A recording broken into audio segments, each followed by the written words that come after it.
नमस्कार। आप देख रहे हैं द रत्नेश टॉक और मैं हूं रत्नेश रंजन। मेरे सभी सामाजिक परिवार के सदस्यों का बहुत बहुत स्वागत है। आज योग दिवस है। योग दिवस पर मेरे सभी सनातनी भाइयों बहनों का बहुत बहुत बधाई। वही योग जिस योग से भारत की पहचान है। लेकिन आज योग दिवस पर कांग्रेसी नेता अभिषेक मनु सिंघवी योग विरोध में एक ट्वीट करते हैं। यह वही अभिषेक मनु सिंघवी है जो एक महिला वकील को रातों रात जज बना रहा होता है।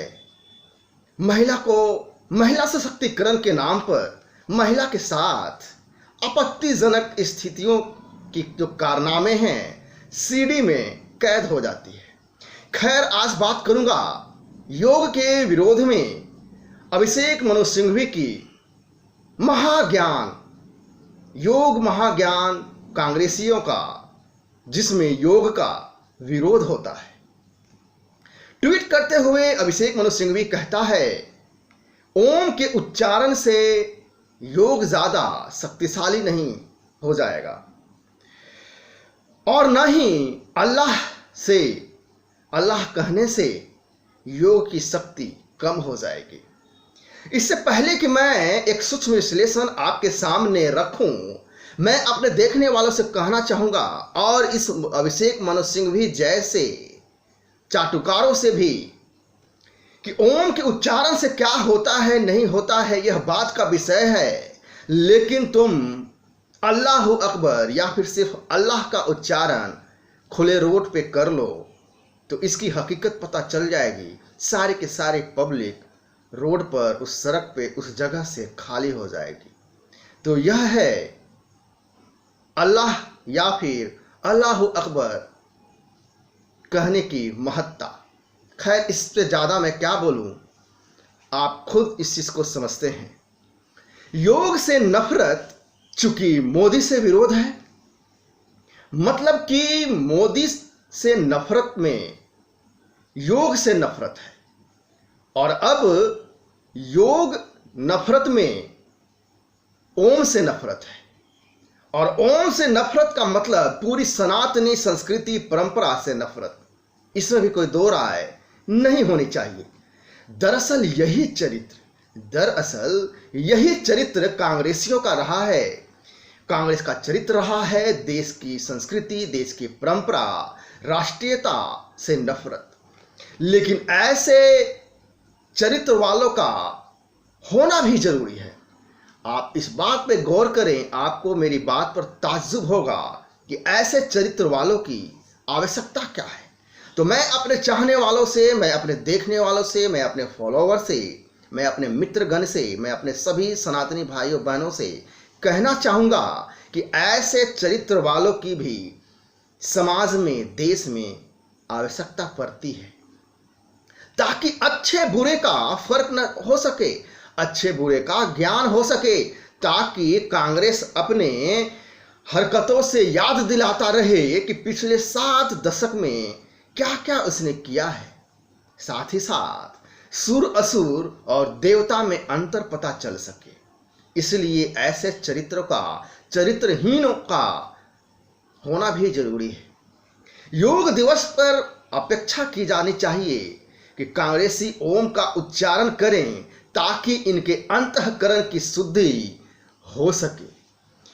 साथ ही साथ यह भी ध्यान देने वाली बात यह है कि वे स्वस्थ रहें। कांग्रेसी चाटुकार मानसिक रूप से जो विक्षित हैं, उनकी मानसिकता ठीक हो, ऐसी कामना करना चाहिए और योग इन्हें करना चाहिए।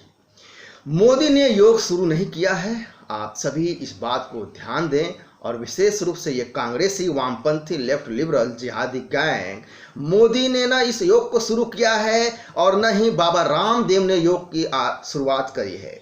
योग तो भारत में वर्षों, हजार साल से भारत की पहचान रही है।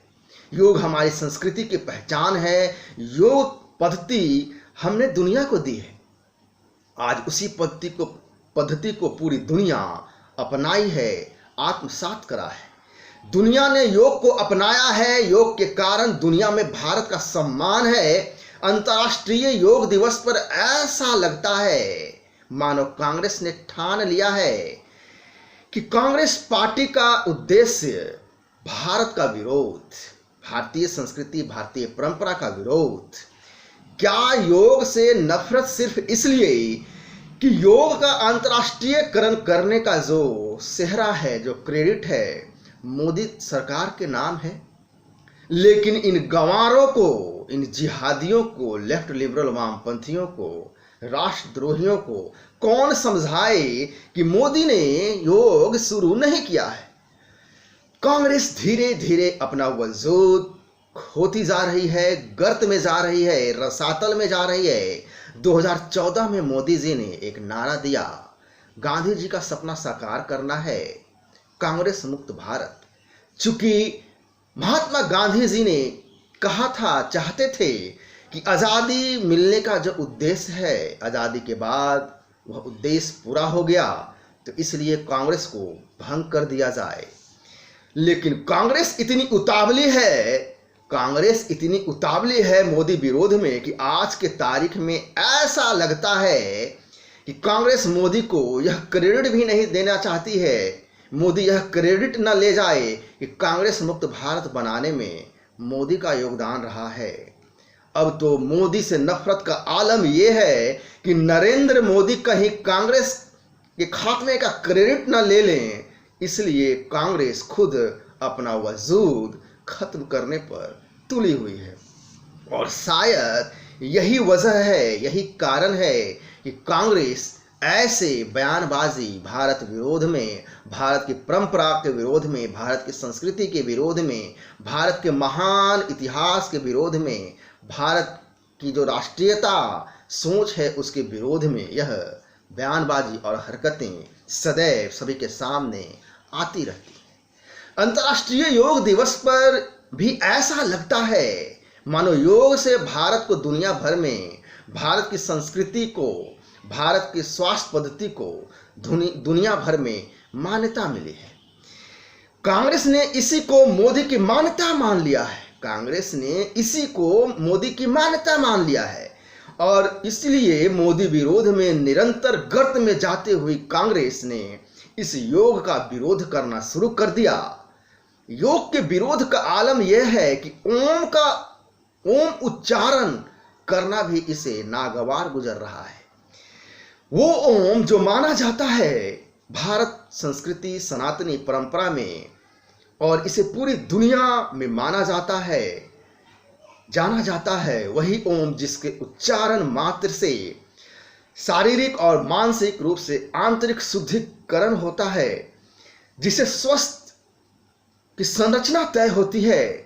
योग से अंतःकरण शुद्ध होता है, इसमें कोई दो राय नहीं है, पूरी दुनिया ने माना है।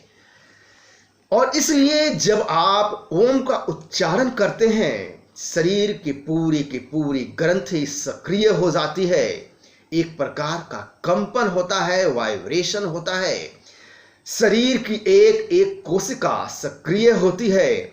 इसलिए ओम एक ऐसा शब्द है, एक ऐसी ध्वनि है जो तमाम लिपियों में एकमात्र इकलौता है, जो शरीर की आंतरिक और मानसिक शुद्धिकरण करता है।